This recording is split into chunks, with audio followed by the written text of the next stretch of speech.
Every time I stay at my grandma's house, I hear someone walking upstairs. It starts at one side of the room, casually walks to the other and stops. This will happen maybe twice a night. I didn't start hearing it until I was about 14, when my grandparents made me start sleeping in a different room on the first floor because they started sleeping in separate bedrooms. Blah blah blah. Regardless, both of their rooms are also on the first floor. For a little backstory, I have always been afraid of the upstairs at their house. I don't know why, but it's always freaked me out and I refuse to ever go up there alone. I'm 23 now, still won't go up alone.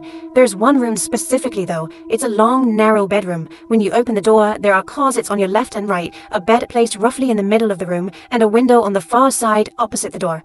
I was told growing up by my grandparents that the sons of the previous owner claimed to see a gorilla come out of the closet at night, dance around the room and go back into the closet. I thought nothing of this story until I had to start sleeping in the other room, the room located directly below the scary room upstairs. So, we all go to bed, all the lights in the house are off, and I'm still awake, lying on the bed. Then, I heard it.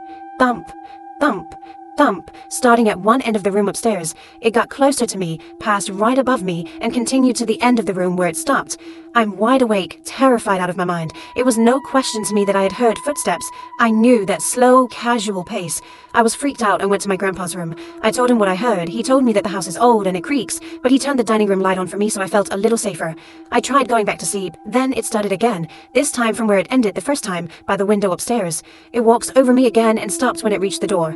I thought it was over until 5 seconds later when I heard it coming down the stairs.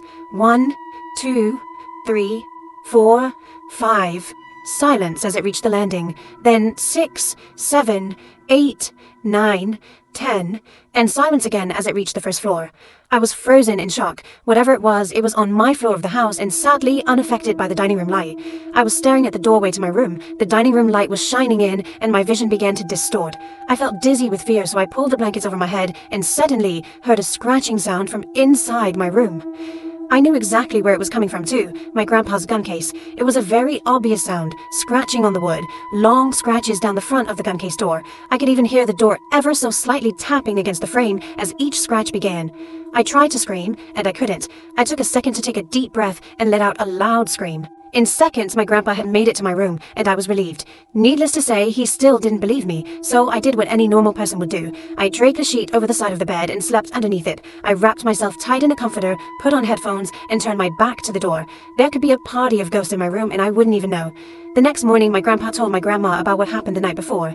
She said, "Oh, that's silly. You know, your cousin woke me up the last time she stayed here. She came in my room saying, 'I hear footsteps.' I slept under the bed for the rest of my week stay with him. I've stayed there countless times since that happened, and I hear the footsteps every time. I sleep on top of the bed now, but keep my back to the door and sleep with headphones on. I haven't heard it come down the stairs since that first night, but if it does, I don't want to know."